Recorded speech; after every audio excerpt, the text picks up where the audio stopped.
When the NWO destroys you. Anything less would be civilized.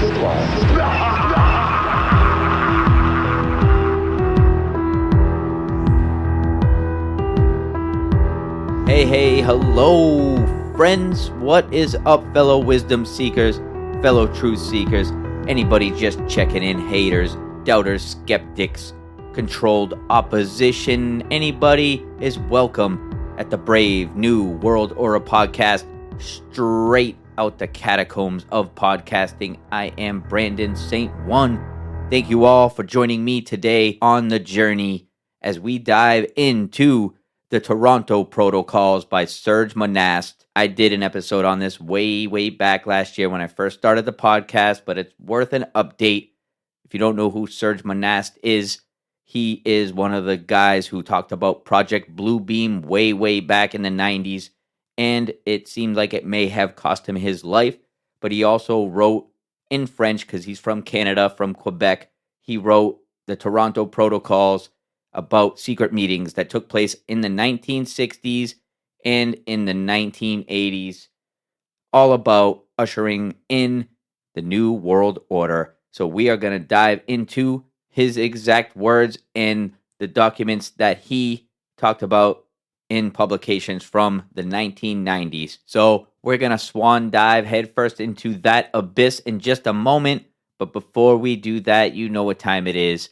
If you like the Brave New World Order podcast, please take a second to hit that subscribe button, the like button, the share button.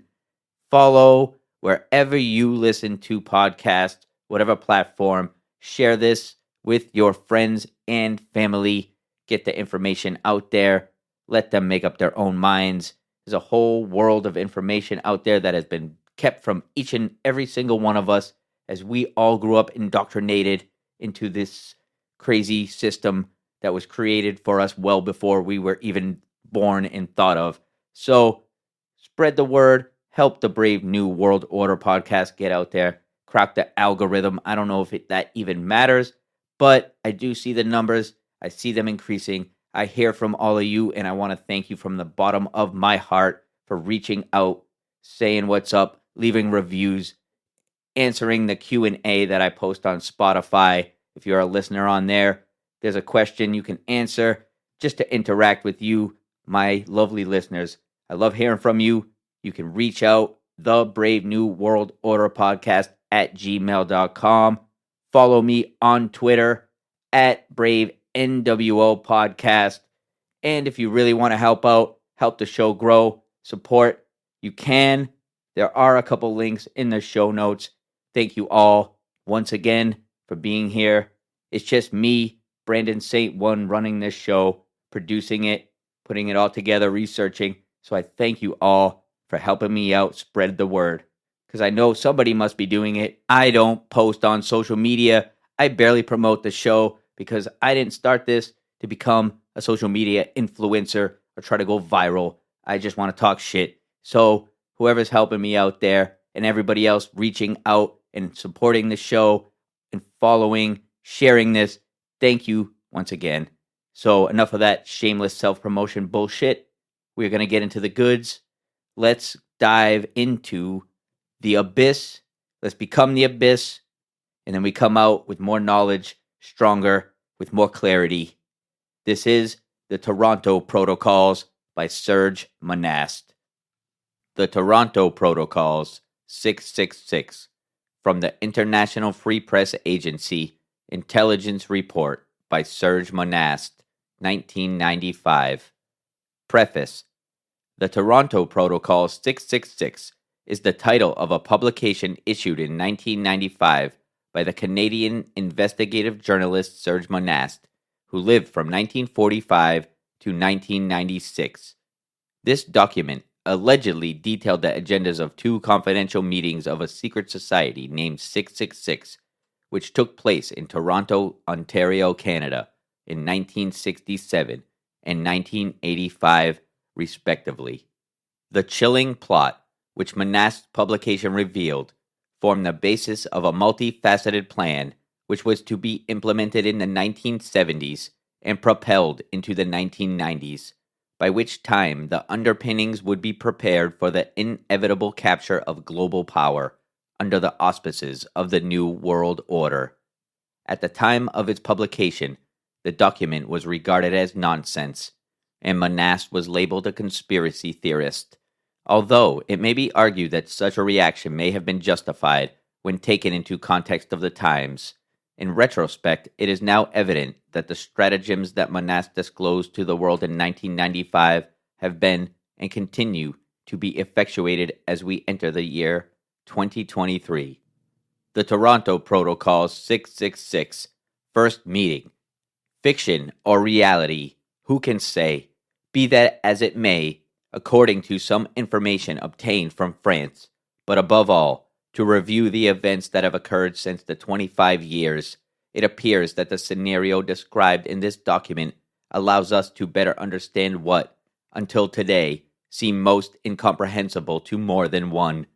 We deliver this document in full, with an additional analysis of new developments of current economies which, in themselves, seem to more than confirm the authenticity of which follows.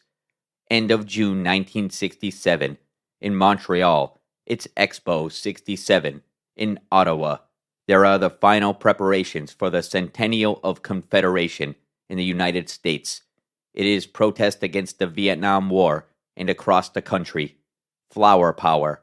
We are close to the events of May 1968 in France, the explosion of nationalism in Quebec, the Woodstock Festival in the United States. But at the same time, this end of June of 1967 marks the final preparations for the development of the Plan of the Fall of Nations by the high authorities of Anglo-Saxon Freemasonry in Toronto, Canada. This secret meeting, highly confidential, is organized by the 666. This is how they call themselves. That is to say, those who run the 6 largest world banks, the 6 largest energy consortia on the planet, of which oil is a part, and the 6 largest agri-food consortia, including the control of the world's main food routes. These 666, being the highest officials of international finance, will define, within their meeting, a common strategy, with a view to absolute control over world trade, on the possession of the energy weapon, open door to the 21st century, and on the international control of the food industry, which also includes for them the pharmaceutical consortia, including, in turn, the world market of vitamins and vaccines. Their plan can be summed up in 3 major orientations: the economic, the political, and the social, for the 1970s and 1980s. If it succeeds, it must inevitably lead to the seizures of world power by the establishment of the New World Order, the same which the American President George Bush will promote so much in the early 1990s. Title of the document of 666, Bread and Circus Games, an old Roman phrase to describe how the emperors entertained and fed the masses to distract them from taking an interest in politics. The document, Bread and Circus 1967, Globalist Project Goal, the vital genocide for the benefit of the hidden profit, means of financing project, among other things, use of humanitarian aid, international food aid, to fund the multinationals of the 666. All historical periods leading to the decadence of civilizations were marked, without exception, by the wandering spirit of men. Today, we must ensure that this spirit translates into a world leisure society under all its forms. This leisure must consist of sex, drugs, sport, travel, exoticism, and leisure in general, but accessible to all strata of the company. Man must come to believe that he is modern, and that his modernity is made up of its capacity and its possibility of being able to enjoy largely and now of all that surrounds it.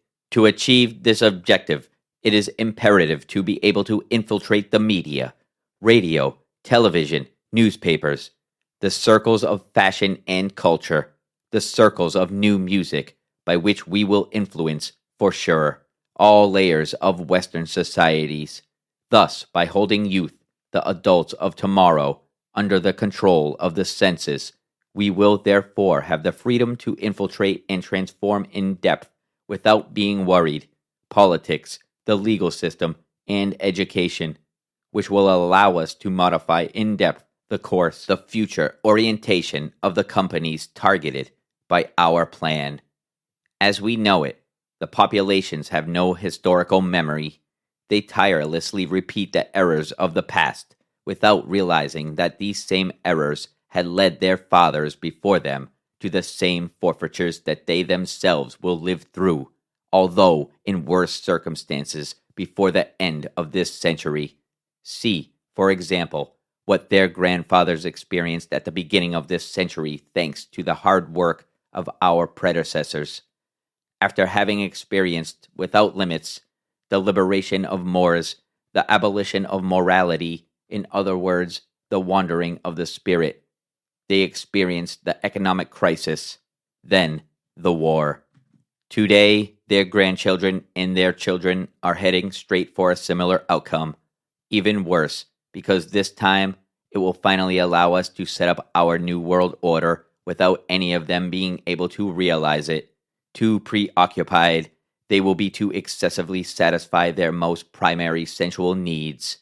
A more than important general standard, which has already proven itself at the beginning of this present century in the construction and the establishment of the communist system by the late lamented high officers of our lodges, is the profitability of the exception.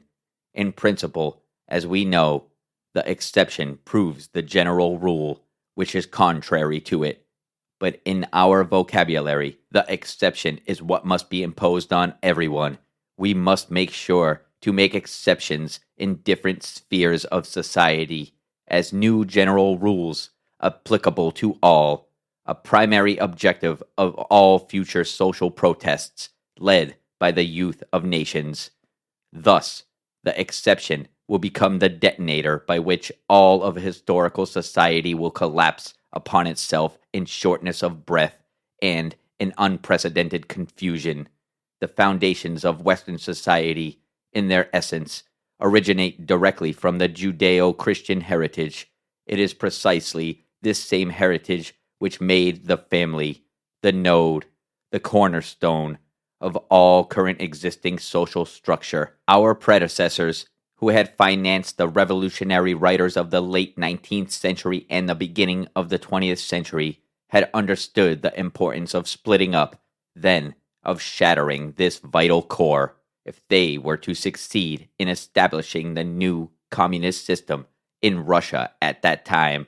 And this is precisely what they did by having the nonconformist philosophers and writers of the time painstakingly produce a manifesto to the glory of the God state, which shall have absolute priority over the individual, over the family, to successfully achieve the construction of a world government, a new community world order, where all individuals without exception will be subject to the world state of the new order, must first remove the family, which will entail at the same time the disappearance of ancestral religious teachings, and secondly, equalize all individuals by removing social classes, in particular the middle classes.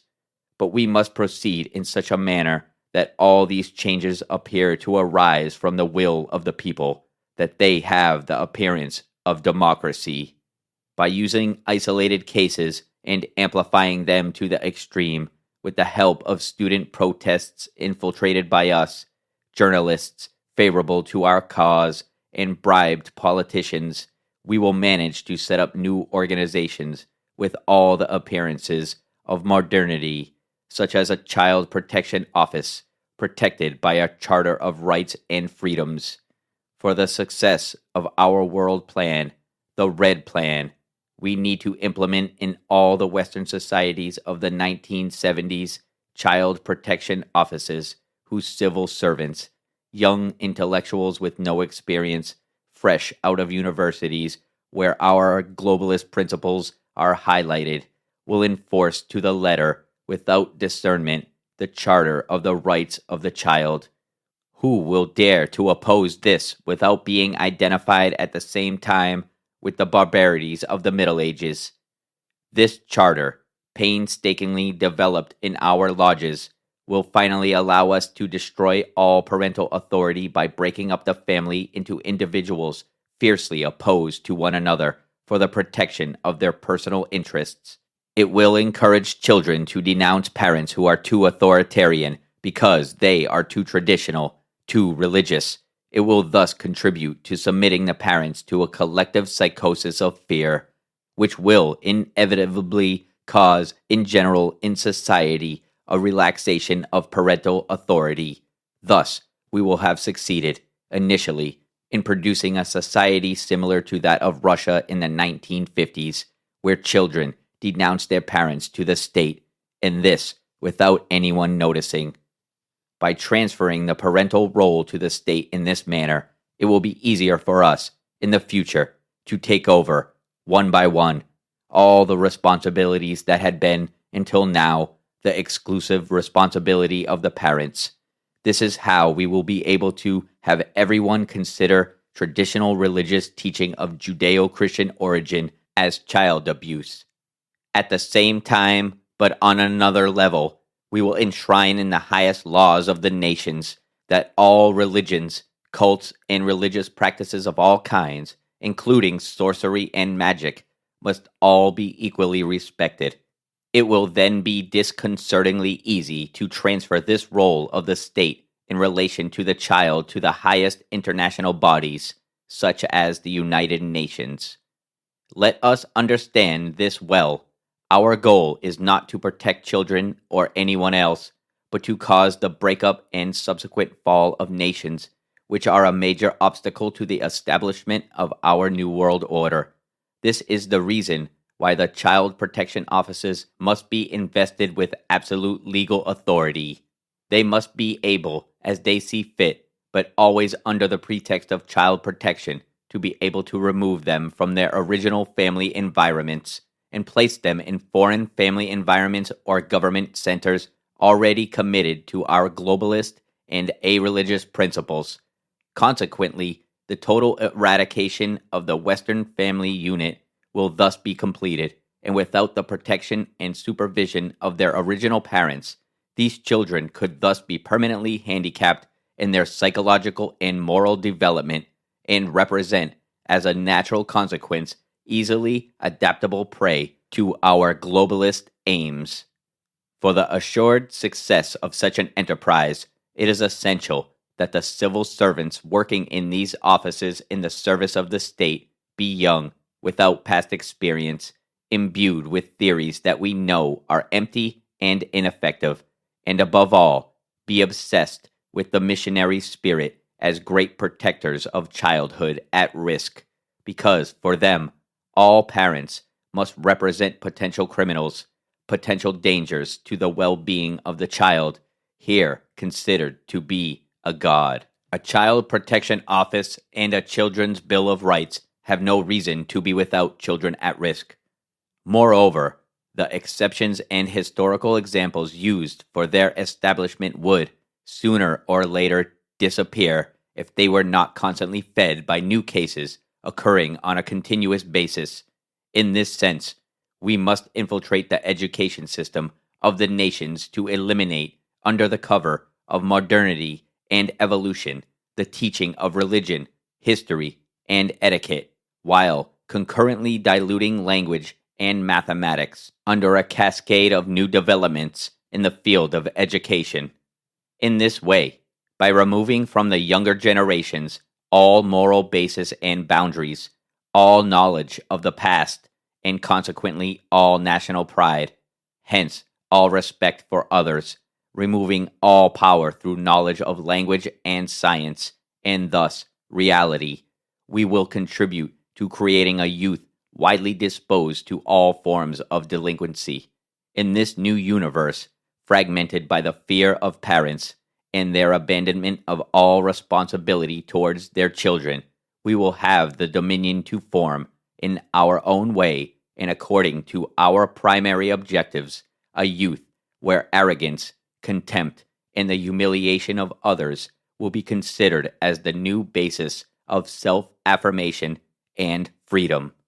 But we know from past experience that a similar youth is already condemned to its self-destruction because it is fundamentally individualistic, therefore anarchist by definition. In this sense, it can in no way represent a solid basis for the continuity of any society whatsoever, let alone a safe bet for the care of its elderly. In the same vein, it is also imperative to create a charter of individual rights and freedoms and citizen protection offices by dangling to the masses that these innovations are an integral part of the modernity of new societies of the 20th century. Concurrently, and in like manner, but at another level, to pass new laws for respect and individual freedom, as in the case of the family, but on the level of the society. These laws will come into conflict with the rights of the community, thus leading the societies concerned right to their self-destruction, because here the inversion is complete. It is no longer society, the right of the majority, which must be protected against individuals who can threaten it, but rather the right of the individual, which must be protected against possible threats from the majority. This is the goal we have set for ourselves. To complete the breakup of the family, of the education system, and therefore of society in general, it is essential to encourage sexual freedom at all levels of Western society. We must reduce the individual, and therefore the masses, to the obsession of satisfying their primary instincts by all possible means. We know that this stage represents the culmination point by which any society will eventually collapse on itself. Was it not so with the Roman Empire at its height, and with all similar civilizations throughout history? By men of science and laboratories funded by our lodges, we have succeeded in developing a chemical process that will revolutionize all Western societies and will relegate to oblivion forever Judeo-Christian moral and religious principles. This process, in the form of a pill, will open the way to sexual freedom without consequences, and will push the women of the nations to want to break with what will then be perceived as being the yoke of the past, the slavery of women subjected to the man and to the traditional Judeo-Christian family. Formerly, the center and pivot of the family unit, the modern woman will become an independent individual who will want to break with her traditional role, detach herself from the family, and lead her life according to her own personal aspirations. Nothing more natural, we know, but where we will intervene strongly will be to infiltrate all the new feminine protest movements by pushing their logic to its extreme limits of consequence, limits that are already inscribed in the definitive breakup of the traditional family and of the Judeo-Christian society. This sexual liberation will be the ultimate means by which it will be possible for us to eliminate from the popular consciousness any reference to good and evil. The collapse of this religious barrier and morality will allow us to complete the process of the false liberation of man from his past, but which in reality is a form of slavery, which will be profitable to our globalist plans. This opens the door for the encouragement of sexual freedom, from divorce and abortion on request to the legal recognition of the various forms of homosexuality, will help us to radically change the historical basis of the legal right of the societies. It will be a major asset in pushing all individuals towards a general relaxation of morals, to divide individuals from each other according to their own instincts and interests, to destroy the future of youth by pushing them into harmful experiences of hasty sex and abortion, and to morally break future generations by pushing them to alcoholism, various drugs, and suicide, that it be considered by a disillusioned youth abandoned to itself as being a chivalrous end. Let us deceive the youth of the nations through specious representation of their parents as being irresponsible, irreligious, immoral, ultimately seeking only pleasure, escape, and the unbridled satisfaction of their instincts at the cost of lies, hypocrisy, and betrayal. Let's make divorce and abortion a new social custom accepted by all. Let us thus push her to criminality in all its forms and to take refuge in distinct groups out of reach of the family environment, which she will inevitably perceive as being a threat to her own survival. The social fabric being thus upset forever, it will then be possible for us to act on the politics and the economics of nations in order to subject them to our thanks, to forcefully accept our plans for a new world order. Admittedly, the nations, deprived of a strong youth, of a society where individuals are grouped around a common ideal and reinforced by unfailing moral ramparts, such that would have provided bygone support, can only abdicate to our global will. Thus, we can then inaugurate what was extensively announced by our past creations, the communist system, which prophesies the world revolution set in motion by all the rejected of the earth, and the Nazism, by which we had announced a new world order for 1,000 years. This is our ultimate goal, the rewarded service of all the brave dead who for centuries worked towards its accomplishment. Let's say it loud and clear. All the brothers of the past lodges who died in anonymity for the realization of this ideal, that it is now at our fingertips. It is well recognized by all that man, once having ensured his primary needs, food, clothing, and lodging, is much more inclined to be less vigilant. Let him lull his conscience while we orient his mind as we please by creating, out of the blue, favorable economic conditions. So, during this period of the 1970s, when our agents will ubiquitously infiltrate the different spheres of society to have our new standards accepted in education, legal, social, and political law, we will take care to cultivate an economic climate of confidence. Work for all, the opening of credit for all, leisure for all will be our vehicles for the illusory creation of a new social class, the middle class. For once, our objectives have been achieved. This class in the middle, located between the secular poor and we the rich, we will extirpate by definitively eliminating all means of its survival. In this sense, we will make nation-states the new parents of individuals. Through this climate of trust where our international agents will have done what is necessary to remove any specter of world war, we shall encourage excessive centralization for the state. In this way, individuals can gain a sense of total freedom to explore while the legendary burden of personal responsibilities is transferred to the state. This is how it will be possible for us to dizzily increase the burden of the state by multiplying without any limits the mass of intellectual civil servants, assured for years in advance of material security. These will consequently be perfect executors of the governmental power, in other words, our power. Thus, creating an impressive body of civil servants who, on their own, will form a government within the government, regardless of the political party that resides in power.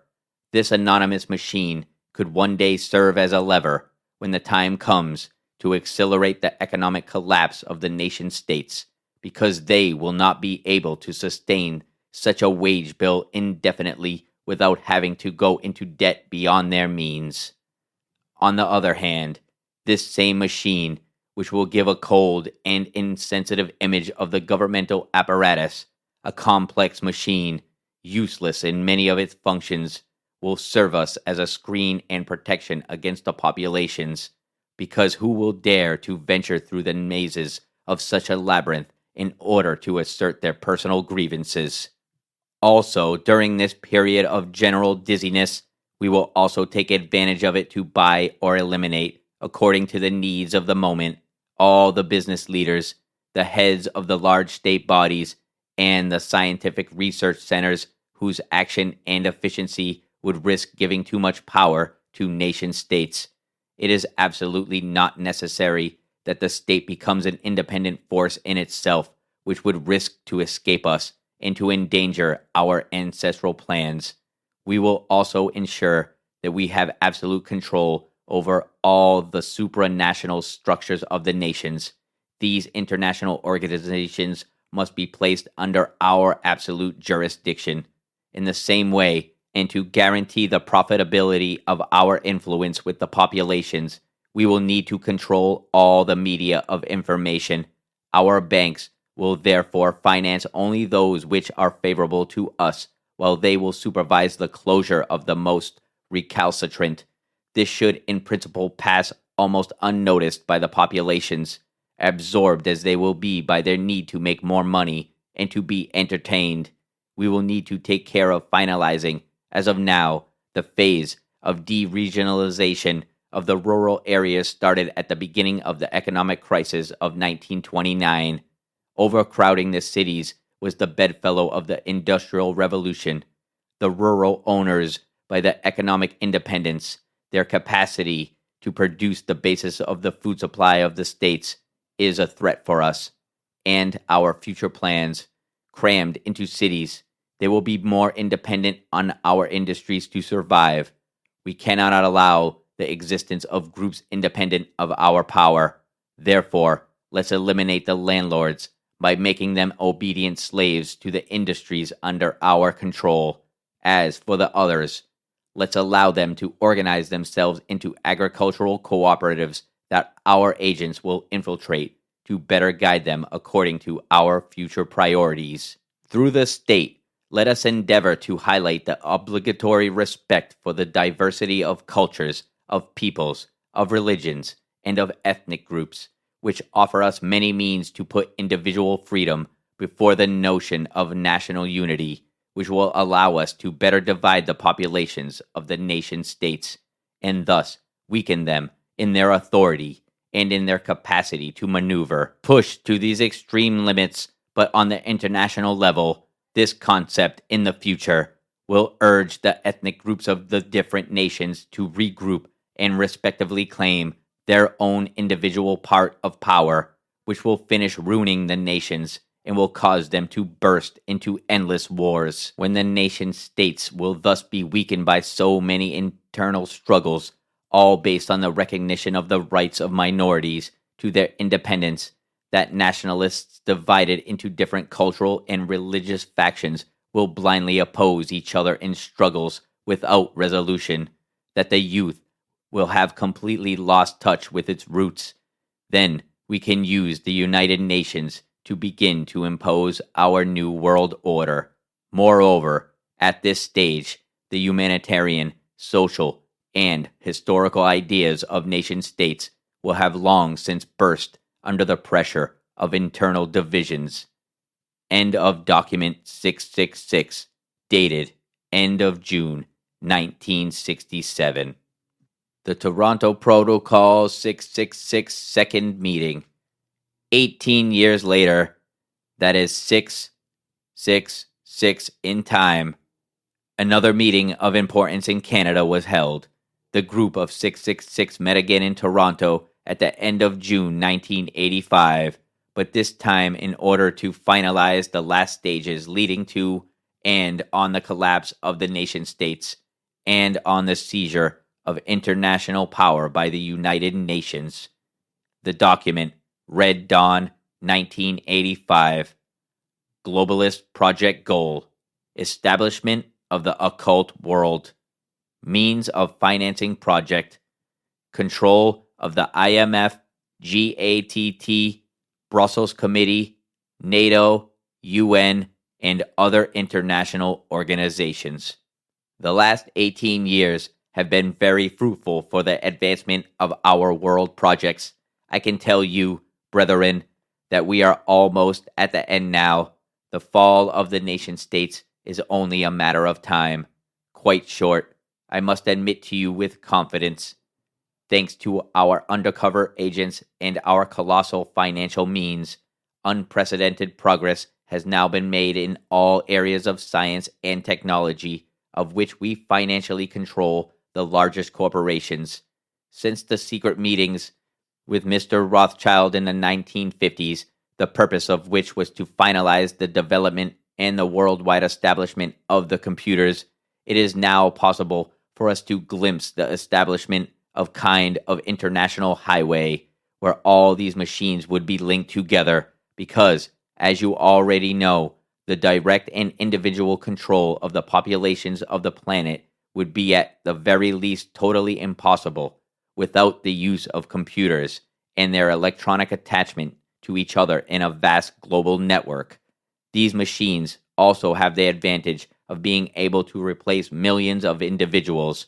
Moreover, they possess neither conscience nor morality, which is essential for the success of a project like ours. Above all, these machines accomplish, without discussion, everything that is dictated to them.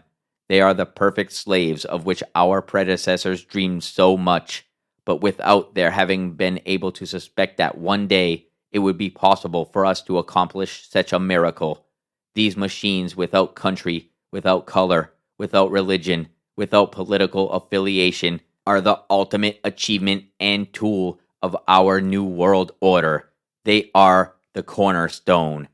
The organization of these machines in a vast global network of which we will control the superior levers will serve us to immobilize the populations. How? As you know, the basic structure of our new world order is composed, in its essence, of a multitude of diverse networks, each covering all the spheres of human activity throughout the entire expanse of the planet. Until now, all these networks were linked together by a common ideological basis, that of man as being the center and the ultimate achievement of the universe. Thus, thanks to all these networks, united by the link of the new religion of man for man, we were able to easily infiltrate all human sectors in all Western countries and modify the base Judeo-Christian. The result is that today, this man, whether he is part of politics, economics, social, education, scientific, or religious, has already, since our last meeting at the end of June 1967, abandoned its past heritage and replaced it with our ideal of a world religion based solely on man. Cut off as he is now from his historical roots, this man does not wait more, ultimately, that a new ideology is proposed to him. This, of course, is ours, that of the global community village, of which it will be the center. And this is precisely what we will bring to him by encouraging him to be part, body, and soul of this global electronic network, where the borders of the nation-states will have been forever abolished, annihilated to their deepest roots. While this bewildered man will be absorbed in his blind enthusiasm to be part of his new world community by being part of this vast network of computers, for our part we will see, from the higher levers that will be hidden from him, to file it, to identify it, to account for it, and to make it profitable according to our own objectives. Because inside this new global company, no individual having a potential of profitability for us will not be able to escape us. The constant contribution of electronic technology will have to assure us of all the means to file, identify, and control all the individuals of the populations of the West.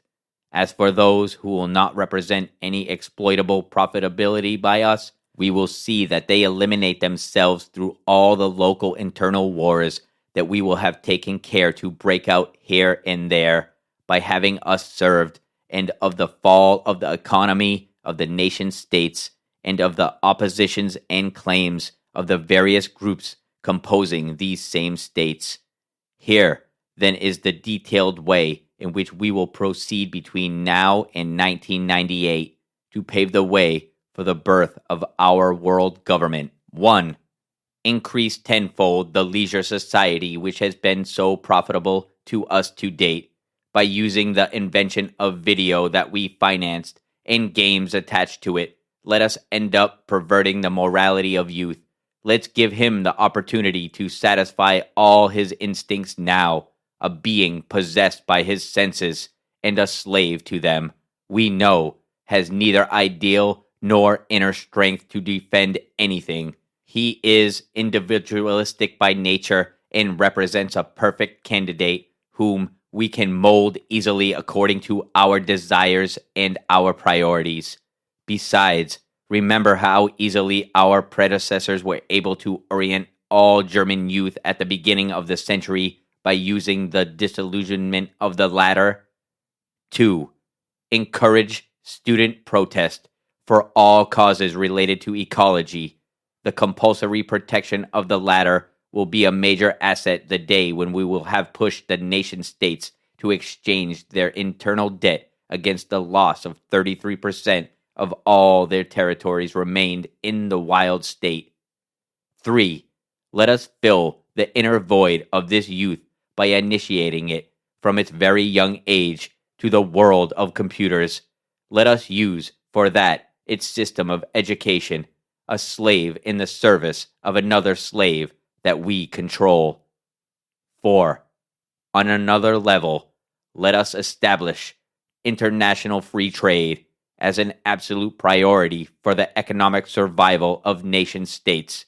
This new economic conception will help us to accelerate the decline of the nationalists of all nations, to isolate them in various factions, and at the desired time to fiercely oppose them to each other in internal wars which will complete the ruin of these nations. 5. To ensure at all costs the success of such an enterprise, let us ensure that our agents already infiltrated the ministries of intergovernmental affairs and immigration of the nation states have the laws of these ministries modified in depth.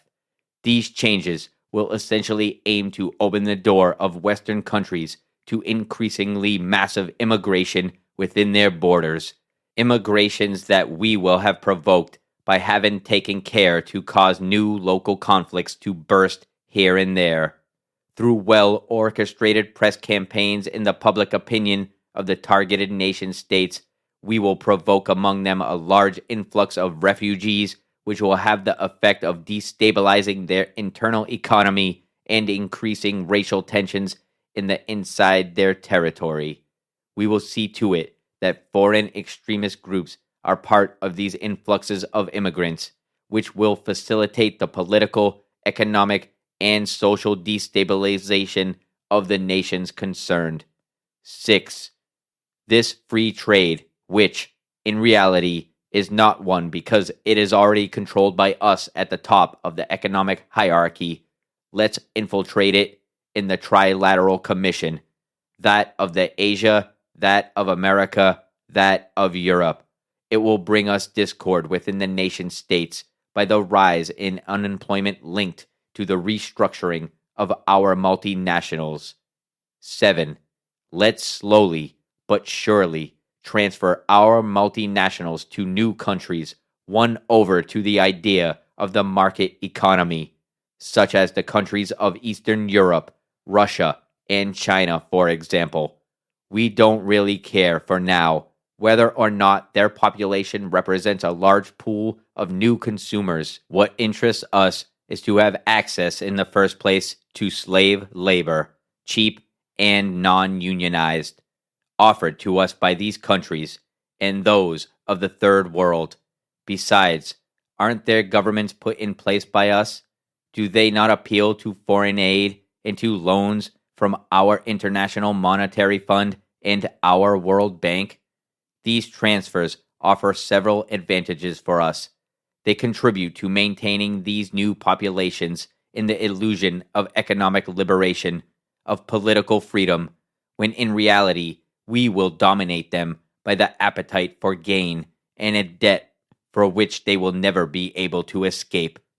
As the Western populations, they will be maintained in the dream of economic well-being, because the products imported from these countries will not suffer any price increase.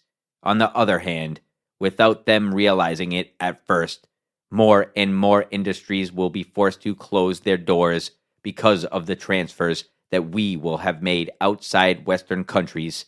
These closures will increase unemployment and bring significant loss of revenue for nation states. 8.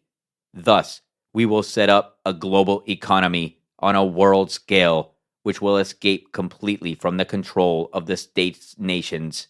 This new economy will be above everything.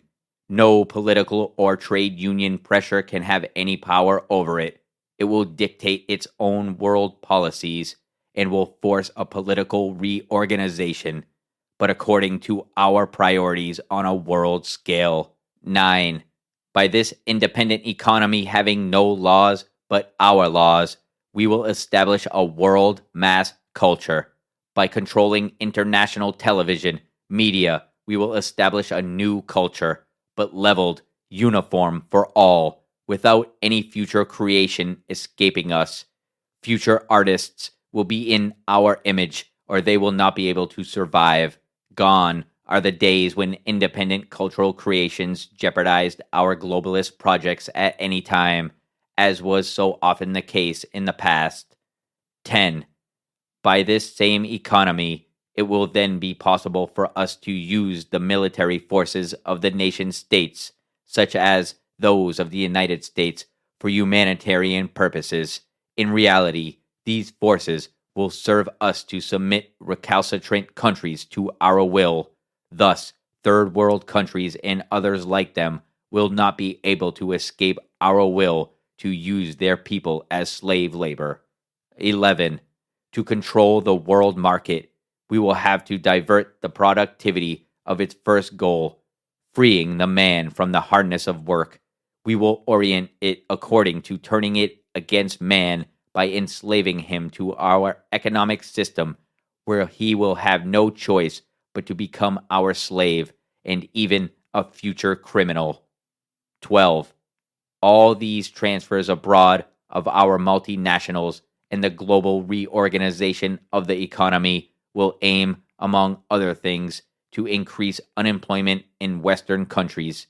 This situation will be all the more achievable because at the start we will have favored the massive importation of basic products within the nation states, and at the same time we will have overloaded these states by the exaggerated use of their population to the production of services that they will no longer be able to pay for.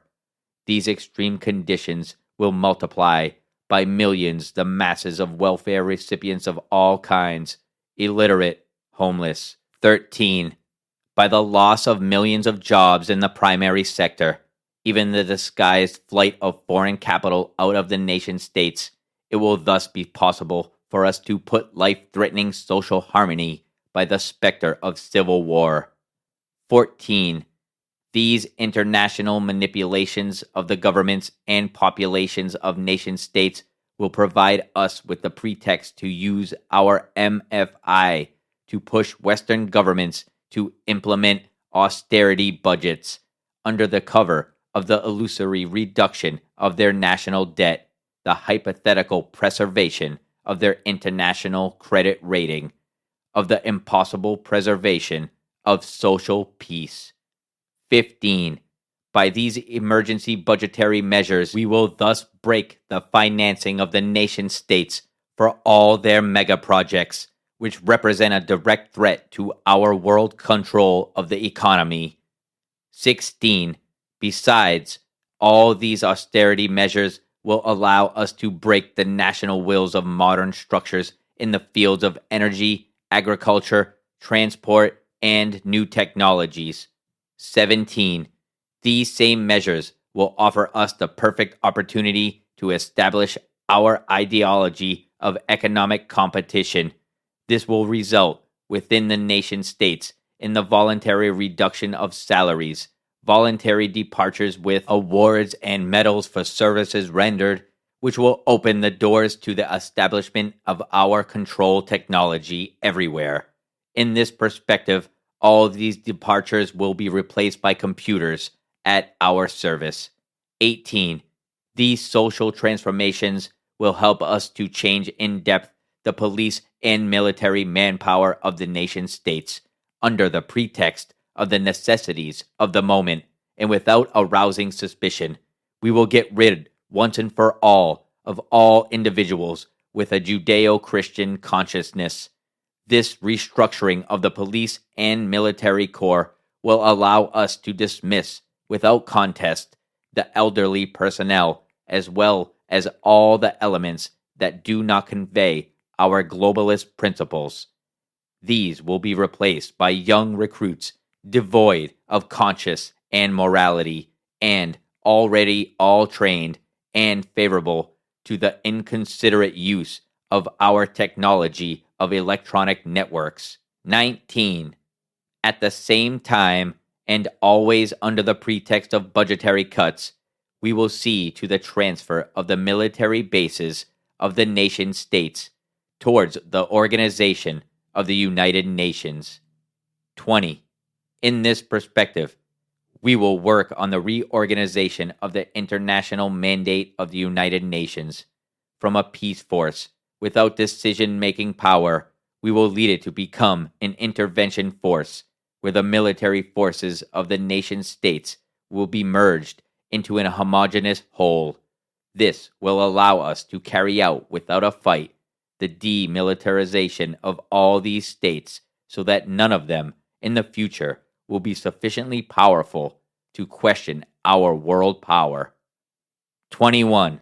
To speed up this process of transfer, we will involve the current force of the nations, united in resolved conflicts. In this way, and with the help of the media that we control, we will show people the impotence and uselessness of this force in its current form. Frustration, helping and pushed to its climax at the right time, will push the population of the nation states to beg the international authorities to form such a multinational force as soon as possible in order to protect peace at all costs. 22. The forthcoming appearance of this global desire for a multinational military force will go hand in hand with the establishment within the nation states of a multi-jurisdictional intervention force. This combination of police and military personnel, created on the pretext of increasing political and social instability inside these states collapsing under the burden of economic problems, will allow us to better control Western populations. Here, the excessive use identification and electronic filing of individuals will provide us with comprehensive monitoring of all target populations. 23. This internal and external police and military reorganization of the nation states will allow everything to converge towards the obligation of setting up a world judicial center. This center will allow the various police corps of the nation states to have rapid access to data banks on all the individuals potentially dangerous for us on the planet. The image of a better judicial efficiency and the increasingly close links created and maintained with the military will help us to highlight the need for an international tribunal coupled with a world judicial system, one for individual civil and criminal cases, and the other for nations. 24. During the growth accepted by all of these new necessities, it will be imperative for us to complete as soon as possible global control of firearms within the territories of nation states. To do this, we will accelerate the Alpha Plan, implemented during the 1960s by some of our predecessors. This plan originally had two objectives, which had remained the same today. By the intervention of crazy shooters, create a climate of insecurity in the populations to bring about tighter control of firearms fire, directing acts of violence in such a way as to blame them on religious extremists or people affiliated with traditional religious allegiances, or even people claiming to have privileged communications with God. Today, in order to accelerate this gun control, we will be able to use the falling economic conditions of the nation states, which will bring with it a complete destabilization of the social, therefore increased violence. I don't need to remind you, nor to demonstrate to you, brothers, the foundations of this control of firearms. Without it, it would become almost impossible for us to bring the populations of the targeted states to their knees. Remember how successfully our predecessors were able to control Germany in the 1930s with the new laws implemented at the time. Laws, moreover, on which are based the current laws of the nation states for this same control. 25. The last steps refer to the Omega phase, experienced from the experiments carried out at the beginning of the 1970s. They contain the application on a world scale of electromagnetic weapons, climate changes resulting in the destruction of crops, the bankruptcy under these conditions of agricultural land, the denaturing by artificial means of commonly consumed foodstuffs, the poisoning of nature through excessive and thoughtless exploitation, and the massive use of chemicals in agriculture. All this, brethren, will lead to the assured ruin of the food industries of the nation states.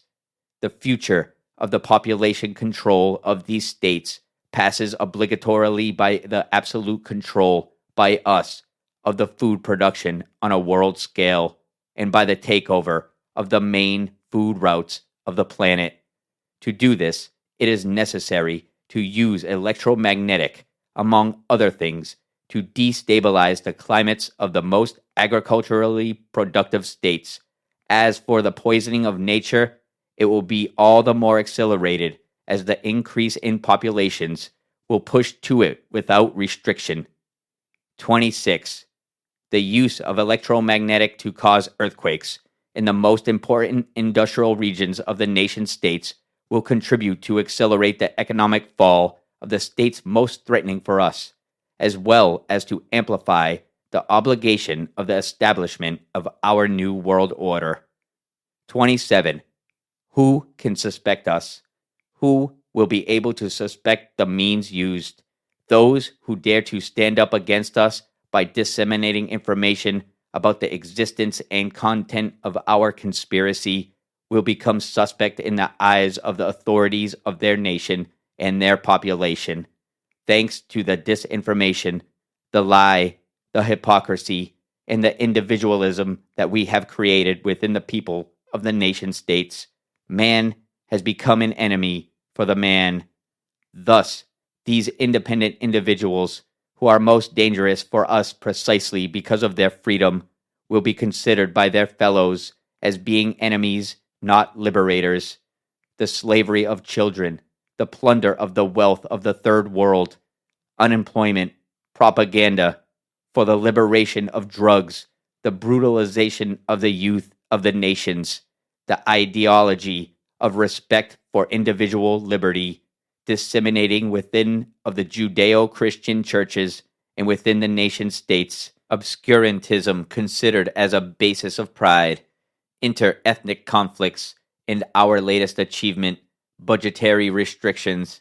All this allow us at last to see the ancestral accomplishment of our dream, that of the establishment of our new world order. End of end document, June 1985. Conclusion. So, the Toronto Protocol 666, myth or reality? It would be like asking if Brave New World is also a myth or a reality, even if it's a novel. However, its author also had access to period documents to create it. Its author knew very well that the revelation, the dissemination of the information that he possessed, but in another form than that of the novel, would have aroused among the populations much more distrust than acceptance. And how many other authors have also had to use the same stratagem to warn their contemporaries and future generations. So, the Toronto Protocol 666, myth or reality? The urgency of the current situation that generated by the beginning of the budgetary restrictions, which marks the beginning of the end, the near realization of the new occult world order, did not allow the writing of a novel. But the impact caused by the revelation of these documents is all the same important because their publication will have the effect of placing on the defensive those who are at the origin of them. What is desired here is that beyond the misinformation conveyed and maintained by the unscrupulous politicians and by people frightened in the face of the possibility of losing personal interests, each reader can reflect, regroup with others similar to him, and now take the means to survive in the face of what is to come, even if my life is in danger because of the diffusion of information like this. Yours is even more so by the ignorance of this same information. So, the Toronto Protocol 666, myth or reality, it's up to you to answer. It's up to you to see, in recent, past, and future events, whether these documents belong to the realm of fiction or reality.